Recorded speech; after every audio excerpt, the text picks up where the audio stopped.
ውድ ህዝበ ክርስቲያን በዚህ ቪዲዮ ውስጥ የአባ ጊዮርጊስ ዘጋስጫን ከትውልዱ እስከ ረፍቱ ያለውን ከብዙ መጻሕፍት በብዙ ድርሳናት የተነገረውን ነገር ግን ባጭሩ ቀንጭበን ታሪኩን ወደ እናንተ እናደርስላችኋለን። ዛሬ በዚህ ቪዲዮ ከትውልዱ እስከ ረፍቱ ያለውን ሐምሌ 7 ቀን የሚከበረውን የአቡነ ጊዮርጊስ ዘጋስጫን ታሪክ መሰረት በማድረግ ወደ እናንተ አደርሳለሁ። እናንተ ቪዲዮውን ላይክ ቻናሉን ሰብስክራይብ እያደረጋችሁ እስከ መጨረሻው ድረስ እንድትከታተሉኝ አክብሮት ጠይቃችኋለሁ። አባቱ ህዝበ ጽዮን ዘትግራይ እናቱ አምሃ ጽዮን ዘወለቃ ይባላሉ። ስለሆነም ሀገሩ ትግራይና ወሎ ቦረና ነው። ኢትዮጵያዊው ቄርሎስ በመባል የሚታወቀው ሊቁ አባ ጊዮርጊስ ዘጋስጫ በድርሰቱ ከቅዱስ ያሬድ ቀጥሎ ስሙ የሚነሳ ታላቅ መመኪያችን የሆነ ጻዲቅ አባታችን ነው። አባ ጊዮርጊስ ከመናኝ ጻዲቅነቱ በተጨማሪ በመላእክት ዘንድ የተመሰከረለት ታላቅ ፈላስፋና ደራሲም ነው። በድርሰቱ ላይ ስለ ሰማይ፣ ስለ መብረቅ፣ ስለ ደመና፣ ስለ ዝናብ አፈጣጠር፣ ስለ አራቱ ዓለማትና ስለ ሰባቱ ሰማያት በእነዚህና በመሳሰሉት በመንፈሳዊው በሚገባና እጅግ በሚያስደንቅ መንገድ ተፈላስፎባቸዋል። ጻዲቁ ድርሰቶቹን እርሱ ካለበት ወደ ሌላ ቦታ ለመላክ ንፋስ ይታዘዝለት ነበር። ስለ ጾምና ስለ በዓላት የደረሰውን ድርሰቱን ለሸዋው ንጉሥ ደብዳቤ ጽፎ በነፋስ ጭኖ ልኮለታል።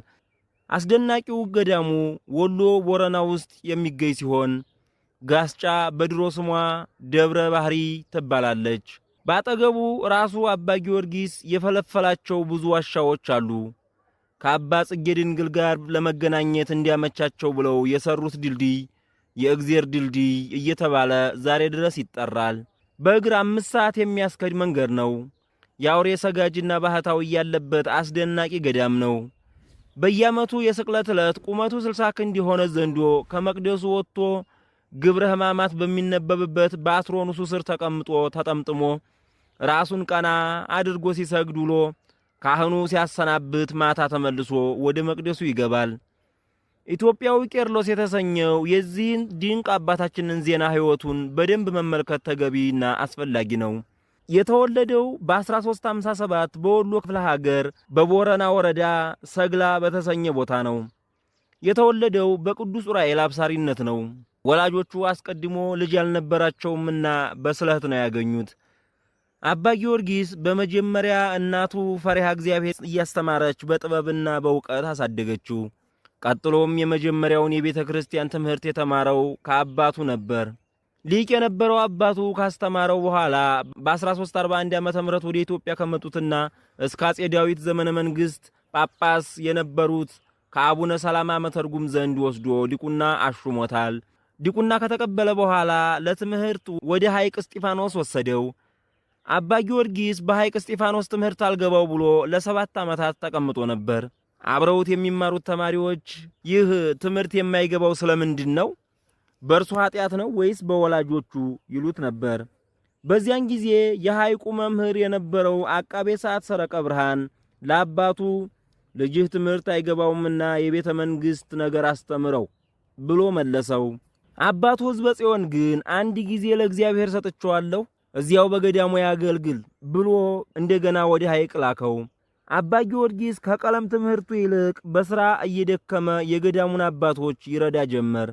በገዳሙ እንጨት ይሰብር፣ ውሃ ይቀዳ፣ ይልቁንም ደግሞ አብዝቶ እህል በመፍጨት ያገለግል ነበር።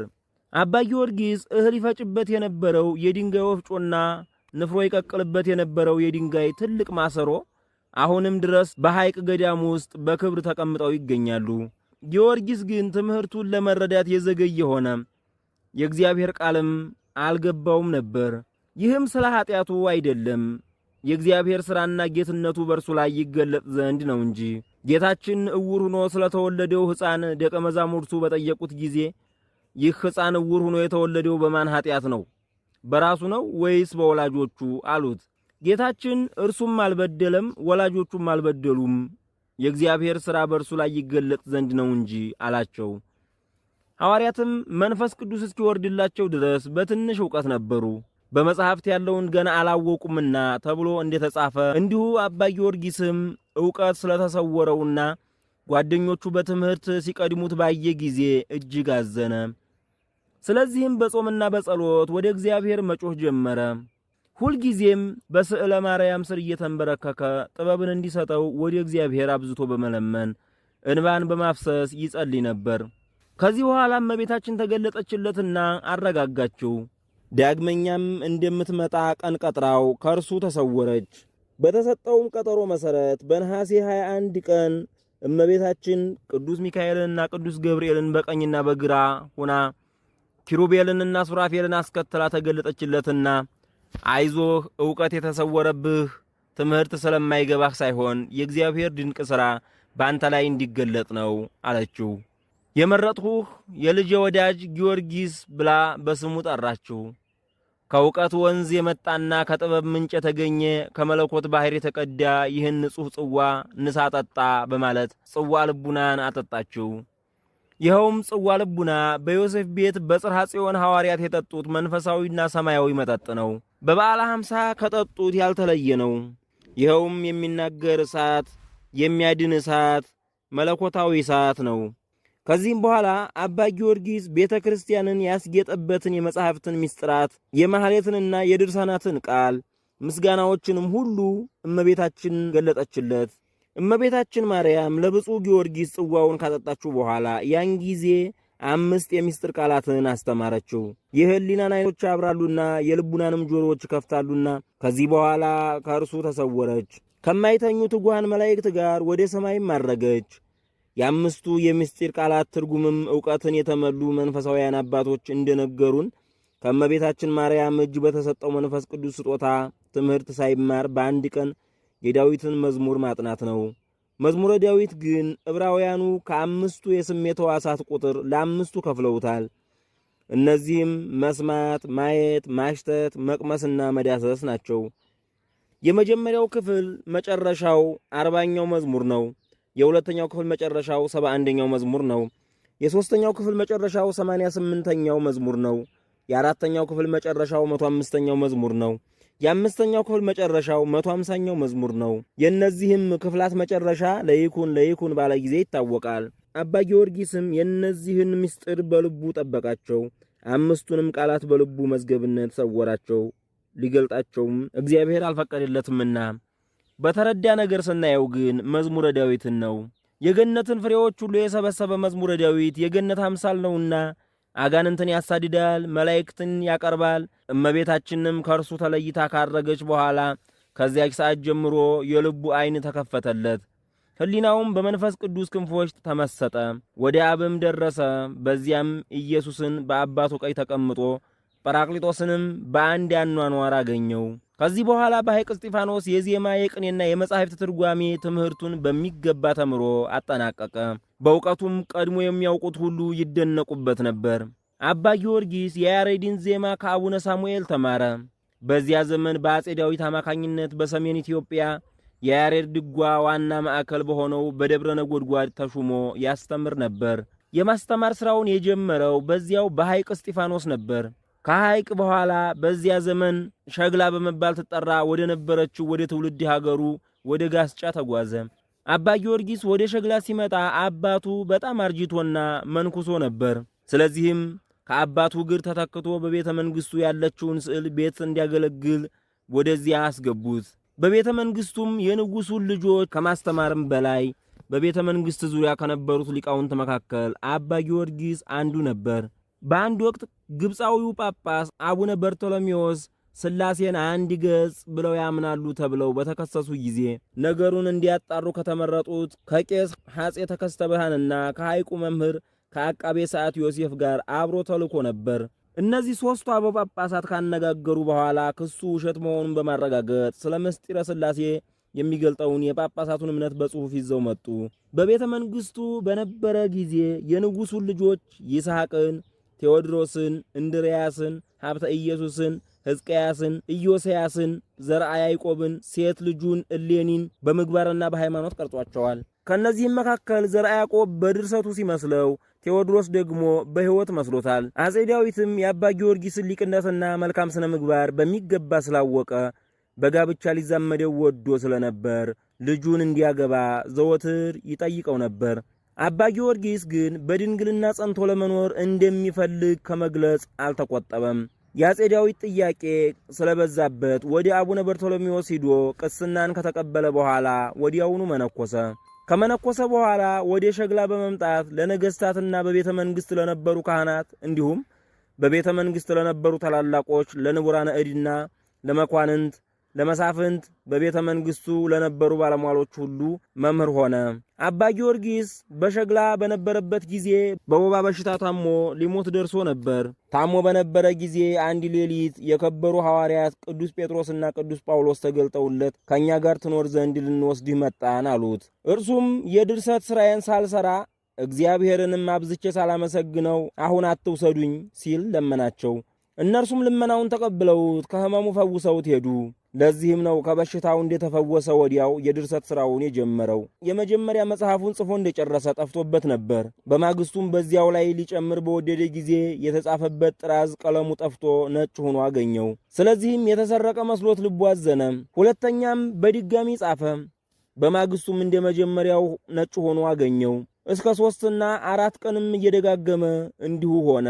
ከዚህ በኋላ አባታችን ወደ እመቤታችን ይጸልይ ጀመር። ይህ የሆነ በኃጢአቴ ነውን ወይስ አይደለም ግለጭልኝ አላት። አንድ ቀንም በሌሊት እኩሌታ ወደ ቤተ ክርስቲያን ለጸሎት ሲሄድ እመቤታችን በድንገት በማይነገር ክብር ለጊዮርጊስ ተገለጠችለት። ከእርሷም ጋር የቅዱሳን ማኅበር ሁሉ ነበሩ። ከፀሐይና ከጨረቃ የበለጠ የሚያበራ መጽሐፍን ይዛ ነበር።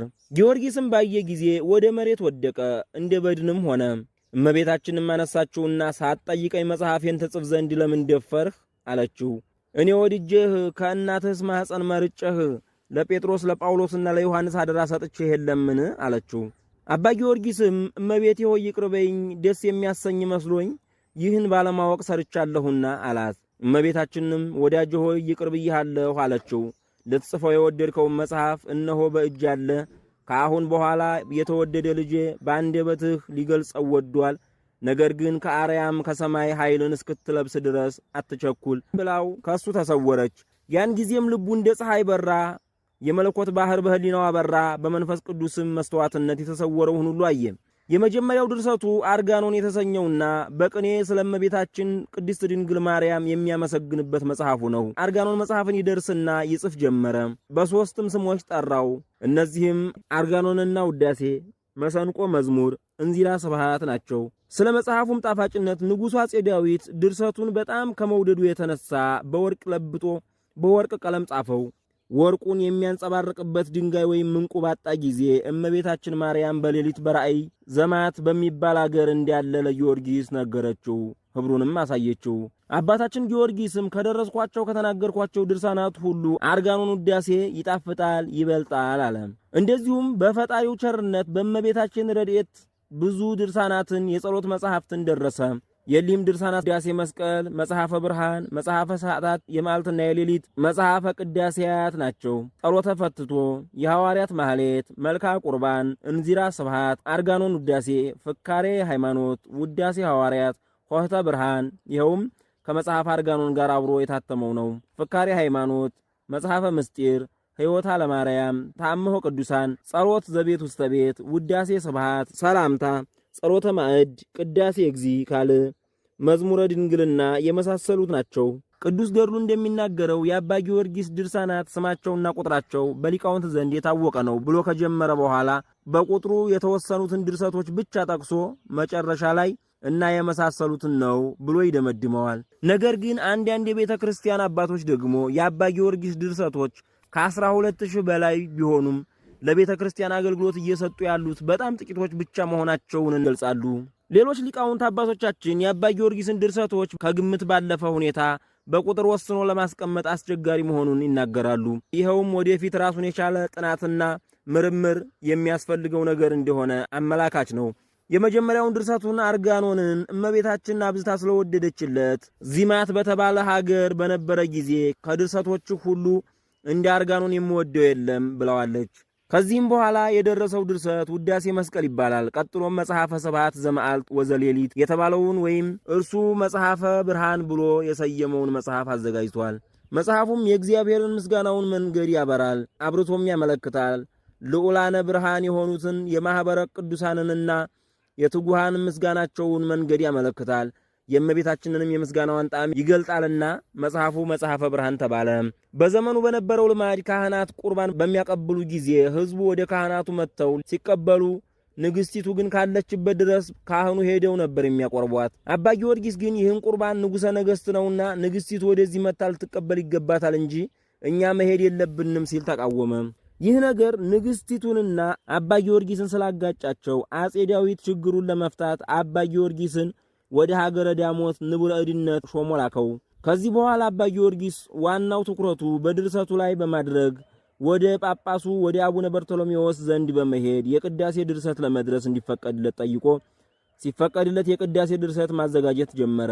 አባ ጊዮርጊስ ነገር ሃይማኖትን ጠንቅቆ የተረዳና የሚያስረዳ ስለነበር በዘመኑ የተነሱ የሃይማኖት ክርክሮች ሁሉ እርሱ ከሌለ አይሳኩም ነበር። በዚያን ጊዜ በሸዋ በይፋት ራሳቸውን ቤተ እስራኤል እያሉ የሚጠሩ አይሁድ ነበሩ። ከአቡነ ዜና ማርቆስ ጀምሮ ብዙ መምህራን ወደ እነዚህ ሕዝቦች እየተሰማሩ ወንጌልን አስተምረዋል። አቡነ ዜና ማርቆስ ወደ ክርስትና ለተመለሱት ቤተ እስራኤላውያን በእመቤታችን በቅዱስ ሚካኤል በአባ ኖብና በሰማዕቱ በጊጋር ስም 4 አብያተ ክርስቲያናትን አሰርተው ነበር። ይህ ሁሉ ቢሆንም ቤተ እስራኤላውያኑ ሙሉ በሙሉ ወደ ክርስትና አልተመለሱም ነበር። ከነዚህ አይሁድ መካከል አንዱ ከክርስቲያኖች ጋር በነገረ ሃይማኖት ለመከራከር ጥሪ ያቀረበ። ክርስቲያኖች ከረቱኝ ወደ እነርሱ ሃይማኖት እገባለሁ፣ እኔ ከረታኋቸው ወደ እኔ ሃይማኖት ይገባሉ ሲል ነገሩን ጥብቅ አደረገው። አጼ ዳዊት ይህን ጉዳይ ሲሰማ በጣም ስለተናደደ ሊቀ ካህናቱ ንቡራነ እዱንና የመጽሐፍ ታዋቂዎችን ሁሉ ከየሀገሩ እንዲሰበስቡ አዘዘ። ነገር ግን በዚህ ጊዜ አባ ጊዮርጊስ ታሞ ባልጋ ላይ ነበር። አይሁዳዊው በአንድ ወገን፣ መምህራኑ በአንድ ወገን ሆነው ክርክርን ጀመሩ። የመጀመሪያው ድል የተሰጠው ለአይሁዳዊው በመሆኑ ቀጥሎ ያለውን ጥያቄ አቀረበ። እናንተ የእግዚአብሔር ልጅ ነው የምትሉት ይህ ክርስቶስ እውነት የእግዚአብሔር ልጅ ከሆነ ወደ ቢታንያ በመጣ ጊዜ አልዓዛር የተቀበረበትን ቦታ ሳያውቅ ቀርቶ አልዓዛርን የተቀበራችሁት ብሎ እንደጠየቀ ወንጌላችሁ ላይ ተጽፏል። ስለዚህ መልስ ስጡኝ፣ እኔንም ከመጽሐፈ ኦሪት ጠቅሳችሁ ጠይቁኝ ሲል የመከራከሪያ ነጥቡን አቀረበ። ሊቃውንቱም በዚህ ጊዜ ታሞ ባልጋ ላይ የነበረውን አባ ጊዮርጊስን እንዲመጣላቸው ፈልገው እንዲህ ያለው ነገር ያለ እርሱ አይሆንምና አባ ጊዮርጊስ ይምጣ ሲሉ ለአጼ ዳዊት ጥያቄ አቀረቡ። አባ ጊዮርጊስም ባልጋ ላይ እያለ እንዲመጣ ተደርጎ ባልጋ ላይ ሆኖ በጉባኤው ላይ ተገኘ። ጉባኤተኞቹ የቀረበውን ጥያቄ በነገሩት ጊዜ አባ ጊዮርጊስ እንዲህ የሚል መልስ ለዛ ቤተ እስራኤላዊ ሰጠ። እኔ ግን በወንጌል ላይ ሳይሆን በኦሪት እከራከርሃለሁ። የምኩራብ መጻሕፍት ሁሌ ለቤተ ክርስቲያን የታወቁ ናቸውና ምኩራብ ዘራች፣ ቤተ ክርስቲያንም አጨደችው። ምኩራብ ፈተለች፣ ቤተ ክርስቲያን ለበሰችው። አዳምን በገነት ሳለ አዳም ሆይ ወዴት አለህ ብሎ የጠየቀው ማን ነው? አብርሃምንስ ሚስትህ ሳራ ወዴት ናት ብሎ የጠየቀው ማን ነው? እስቲ መልስልኝ። ሰይጣንንስ ከወዴት መጣህ ብሎ የጠየቀው ማን ነው? እግዚአብሔር አብ አይደለምን? እያለ የጥያቄ አይነት ባሽጎደጎደለት ጊዜ አይሁዳዊው መልስ አጥቶ ዝም አለ። መልስ በማጣቱም አፈረ። ሊቃውንቱና መኳንንቱ እጅግ ተደሰቱ። አባ ጊዮርጊስን ሌላው ያጋጠመው ክርክር ቢቱ በተባለ ሰው ጋር ያደረገው ክርክር ነበር። ቢቱ በምጽአት ጊዜ የሚመጣው ወልድ ብቻውን እንጂ አብና መንፈስ ቅዱስ አይመጡም የሚል የኑፋቄ ትምህርት ማስተማር ጀመረ። ቢቱ ከዚህ ኑፋቄው በተጨማሪ የጥንቆላ ሥራም ይሠራ ነበር። ቢቱ በጥንቆላ ሥራው የተነሳ በቤተ መንግሥት ተቀባይነት የነበረው ሰው ነበር። ይህን መሰሉን ተግባር አጥብቆ የተዋጋው ዘርዓ ያዕቆብ እስኪመጣ ድረስ ነገሥታቱ ምንም ክርስቲያኖች ቢሆኑ በዚህ መሰሉ ስንኩል ሕጸጽ ይዋጡ ነበር። ቢቱና አባ ጊዮርጊስ ወደ ንጉሥ ዳዊት ቀርበው በጉዳዩ ላይ መነጋገር እንደሚፈልጉ ገለጡ። አጼ ዳዊትም ጳጳሱና ሊቃውንቱ ባሉበት እንዲነጋገሩ ስለወሰነ ጳጳሱ እንዲመጡ ታዘዘ። በዚህ ጊዜ ተንኮለኛው ቢቱ ከአባ ጊዮርጊስ ጋር ከተከራከረ እንደሚሸነፍ ስላወቀ ንጉሡ የአባቶቻችንን ሃይማኖት ክዷልና አትምጣ የሚል ደብዳቤ በአባ ጊዮርጊስ ስም ጽፎ ጳጳሱን ሊጠሩት በሚሄዱት መልእክተኞች እጅ ላከ። ወዲያውኑ ለአጼ ዳዊት ይህንን ነገር አሳበቀ። አጼ ዳዊትም ፈጣን መልእክተኞችን ልኮ የፊተኞቹን መልእክተኞች እንዲመለሱ አደረገና ደብዳቤው ተነበበ። የቢቱ ተንኮል ያልገባው ንጉሥ ዳዊት ይህንን ደብዳቤ ሲመለከት አባ ጊዮርጊስን በደም እስኪነከር ድረስ እንዲደበደብ አድርጎ ወደ እስር ቤቱ አስገባው። አጼ ዳዊት እስኪሞትና ልጁ ቴዎድሮስ እስኪነግስ ድረስ በዚያው ቆየ። ቢቱ ግን በመልአክ ተቀስፎ ሞተ። አባ ጊዮርጊስ ግን በወህኒ ቤት እያለ የከበሩ ቅዱሳን ሐዋርያት ጴጥሮስና ጳውሎስ እየመጡ ያጽናኑት ነበር። ውዳሴ ሐዋርያት የተሰኘውንና ከሐምሌ 5 ጀምሮ በ12ቱም ወራት የሚመሰገኑበት የሐዋርያት ምስጋና የያዘውን መጽሐፍ ያዘጋጀው በወህኒ ቤት ሆኖ ጴጥሮስና ጳውሎስ ከጎበኙት ጊዜ ጀምሮ ነው። አንድ ጊዜ አባ ጊዮርጊስ እስር ላይ ሳለ ንጉሡ አጼ ዳዊት መሞታቸው ተሰማ። ሰዎቹም ወደ አባታችን መጥተው ያሳሰረህ ንጉሥ ሞቷል በማለት ነገሩት። ይህንንም ተቻኩለው የነገሩት ያሰረው ንጉሥ መሞቱን ሲሰማ ይደሰታል ብለው ነበር። ነገር ግን አባ ጊዮርጊስ በታላቅ ሐዘን ውስጥ ነው የሰጣቸው መልስ፣ አይ ንጉሡ ባይሞት እኔም እንደታሰርኩ ብቀር ይሻል ነበር። ንጉሡ አጼ ዳዊት እኮ እኔን ባይወደኝ የአምላክን እናት እመቤታችንን ይወዳት ነበር አላቸው። አጼ ቴዎድሮስ አባ ጊዮርጊስን ከወህኒ ቤት አውጥቶ ከጥንቱ ቦታ አስቀመጠው። አባ ጊዮርጊስ ግን የቤተ መንግሥትን ነገር ለመሸሽ ስለፈለገ በጋስጫ ከመቀመጥ ይልቅ ርቆ ጥንት ወደ ነበረበት ወደ ዳሞት በመሄድ ማስተማር ጀመረ። ወደ ዳሞት ሲሄድ እግረ መንገዱን ወደ ደብረ ሊባኖስ ገብቶ የአቡነ ተክለ ሃይማኖትን መቃብር ተሳልሟል። በዚያን ጊዜ የደብረ ሊባኖሱ አበምኔት እጨጌ ዮሐንስ ከማ ነበሩ። እርሳቸውም 7ኛው የደብረ ሊባኖስ እጨጌ ነበሩ። አባ ጊዮርጊስን በእውቀቱ የሚቀኑበት በችሎታው የሚመቀኙት ሰዎች ነገር ሰርተው እልም ካለ በረሃ እንዲዘጋ ተደረገ። አባ ጊዮርጊስ ከግዞት የወጣው አጼ ቴዎድሮስ ሲሞት ነበር። የአባ ጊዮርጊስ ሌላው ተማሪ የነበረው አጼ ይስሐቅ በ1399 ዓመተ ምህረት መንግስቱን ሲይዝ አባ ጊዮርጊስን ከግዞት አስወጥቶ ጋስጫ መለሰው። በዚያ ጊዜ አባ ጊዮርጊስ ዕድሜው 42 ዓመት ሲሆን በስደትና በጤንነት መታወክ የተነሳ ከባድ ጉዳት ደርሶበት ነበር። ይሁን እንጂ ብዙውን ጊዜ በጾም በጸሎትና በድርሰት ያውለው ነበረ። አንድ ቀን ጦር አዛዥ የሚሆን ቴዎድሮስ የተባለ መስፍን ዳግመኛ የአባ ጊዮርጊስን ስለ ርትዕት ሃይማኖት በጠየቀው ጊዜ አባ ጊዮርጊስን ፍካሬ ሃይማኖት የተባለውን መጽሐፍ ደርሶ ሰጠው። ንጉሡና የሚስጥር ሊቃውንት የሆኑ ካህናት ይህንን በተመለከቱና ባነበቡ ጊዜ በእውነት ዮሐንስ አፈወርቅ አፈበረከት የሆነው ቄርሎስ በዘመናችን ተነስቷል፣ ኢትዮጵያም ቁስጥንጥንያን መስላለች፣ ከእስክንድሪያም በላይ ከፍ ከፍ ብላለች ብለው አደነቁ። ይህም ፍካሬ ሃይማኖት የተሰኘው ድንቅ ድርሰት የኢትዮጵያ ኦርቶዶክስ ተዋሕዶ ቤተክርስቲያን የምታምነውን የምታወግዘውን በግልጽና በዝርዝር የጻፈበት መጽሐፍ ነው። አባ ጊዮርጊስ በፍካሬ ሃይማኖት ድርሰቱ ላይ የዘረዘራቸው የመናፍቃን ስሞችና ክህደታቸውን ስንመለከት በዘመኑ የነበሩ የቤተክርስቲያን ሊቃውንት ስለ ዓለም ቤተክርስቲያን ታሪክ ያላቸውን ዕውቀት በግልጽ ያሳየናል። አባ ጊዮርጊስ መከራ ያልተለየው አባት በመሆኑ አሁንም በቤተ መንግሥት የነበሩ ሰዎች የእሱን መከበርና መወደድ አይፈልጉትም ነበር። በተለይ ፍካሬ ሃይማኖት የተሰኘውን መጽሐፍ በመጻፉ በዚህም ዝናው የበለጠ ስለተነገረ እርሱ በሁሉም ዘንድ መከበሩን አልወደዱም ነበር። ስለዚህም ነገር ሰርተው ከአጼ ይስሐቅ ጋር አሁንም አጣሉት። አጼ ይስሐቅ አባ ጊዮርጊስን አሳስሮ ውሃ ወደማይገኝበት አለታማ ቦታ ጋዘው። በዚያም በመከራ ለብዙ ጊዜ ኖረ። በዚያም ዕለት ዘወትር በጸሎት አብዝቶ ይተጋ ነበር። እግዚአብሔርም አጼ ይስሐቅ ወደ ልቡናው እንዲመለስ አደረገ። ንጉሡም በአባ ጊዮርጊስ ላይ የፈጸመው ነገር ሁሉ ስለጸጸተው አገልጋዮቹን ጠርቶ አባ ጊዮርጊስን እንዲያመጡ ታዘዘ። ነገር ግን እነዚያ ተንኮል ሰሪዎች የአባ ጊዮርጊስን መምጣት ተንኮላቸውን ስለሚያጋልጠው አባ ጊዮርጊስ ሞቷል ብለው አስወሩ። ይህን ሲሰማ አጼ ይስሐቅ ፈጽሞ አዘነ። አባ ጊዮርጊስም ሞቷል እየተባለ መወራቱን ከደቀ መዝሙሩ ስለሰማ በሕይወት የመኖሩን ዜና ጽፎ ለአጼ ይስሐቅ እንዲደርስለት መልእክቱን በአውሎ ንፋስ አሳስሮ ላከ። አውሎ ንፋሱ ለአባ ጊዮርጊስ በመታዘዝ ደብዳቤውን ተሸክሞ በመሄድ አጼ ይስሐቅ በድንኳን ተቀምጦ በነበረ ጊዜ ጉልበቱ ላይ ያስቀመጠው። ንጉሡ ምትሃት የተሰራበት ስለመሰለው ደነገጠና መኳንንቱንና ሕዝቡን ሰብስቦ ጉዳዩን ገለጠ። ወዲያውም ነፋሱ ያመጣለትን መልእክት እሳት አስነድዶ በዚያ ውስጥ ቢጥለው ሊቃጠል አልቻለም። ወደ ውሃ ቢጨምረው በውሃም ሊርስ አልቻለም። በዚህም ተደንቆ ወረቀቱን ከፍቶ አነበበው። ደብዳቤውም ከአባ ጊዮርጊስ የተላከ መሆኑን ሲያውቅ አጼ ይስሐቅ ደነገጠ። እነዚያን መልእክተኞቹ ይዞ ወደ ወህኒ ከጨመራቸው በኋላ አባ ጊዮርጊስን ከግዞት ያወጣው ዘንድ ላከ። አባ ጊዮርጊስ ወደ ቤተ መንግሥት ሲመጣ ንጉሡ በደስታ ተቀብሎ ማረኝ ብሎ ለመነው። አባ ጊዮርጊስም ይቅር አለው። ከዚህ በኋላ ደብዳቤውን በማን እጅ እንደላከው ተጠየቀ። አባ ጊዮርጊስም ደብዳቤውን በሰው ሳይሆን በእግዚአብሔር ፈቃድ በነፋስ እንደላከው አስረዳ። ከግዞት ከተመለሰ በኋላ እመቤታችን ተገልጣለት መከራው ሁሉ እንደ ሐዋርያት መሆኑን ገለጠችለት። አእምሮውን ብሩህ ልቦናውን ትጉህ የሚያደርግ እጅግ ብዙ ምስጢርም ነገረችው። ተሰናብታው ከሄደች በኋላ እጅግ ብዙ መብራት አቅርቡ፣ 5 ፈጣን ጸሐፊዎችን አምጡ ብሎ አዘዘ። ከዚህ በኋላ እርሱ እየነገራቸው እነርሱ እየጻፉ እረፍት ሳያደርጉ 3 ቀን ሙሉ ጽፎ መጽሐፈ ምስጢር የተሰኘውን መጽሐፍ ፈጸመ። 5ቱ ጸሐፍትም የድርሻቸውን አጠናቀው በአንድ ያደረሱት። አባ ጊዮርጊስም ይህን ተመልክቶ በእጅጉ አደነቀ። እኔ እነዚህን መጽሐፍ ቃል አልተናገርኩም መንፈስ ቅዱስ በእኔ አፍ ተናገረ እንጂ ሲል በወቅቱ መስክሯል። የመጽሐፉንም ስም መጽሐፈ ምስጢር ብሎ የሰየመው ራሱ ነው። የጻፈው በ1409 ዓመተ ምህረት ዕድሜው 52 በደረሰ ጊዜ ሲሆን በወቅቱም የዚህ መጽሐፍ ቅጂ በነጋዴያን እጅ እስከ ኢየሩሳሌም ድረስ ሂዶ ነበር።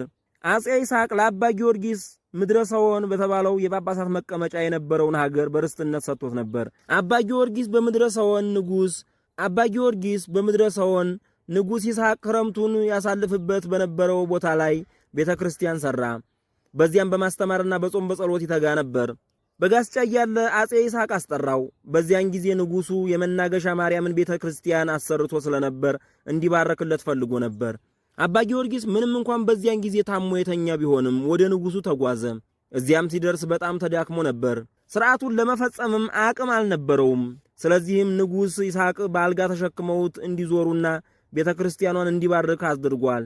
ቡራኬውንም ከፈጸመ በኋላ ደቀ መዛሙርቶቹን ሰብስቦ ከሞትኩ አባቴ በጸሎተ ሚካኤል መከራ ወደ ተቀበለበትና እኔም ቤተ ክርስቲያን ወደ ያነጽኩበት ቦታ ወስዳችሁ ቅበሩኝ ሲል አዘዛቸው። ለደቀ መዛሙርቱ በቀናች ሃይማኖት እንዲጸኑ የመጨረሻ ስንብት ትምህርቱን አስተማራቸው። እነርሱም በአልጋ ተሸክመውት ወደ ጋስጫ እያመሩ ሳለ በመንገድ ላይ ሐምሌ 7 ቀን 1417 ዓመተ ምህረት በ60 ዓመቱ አረፈ። የአባ ጊዮርጊስ ረድኤት በረከቱ በሁላችን ላይ ይደርብን ለዘላለም አሜን።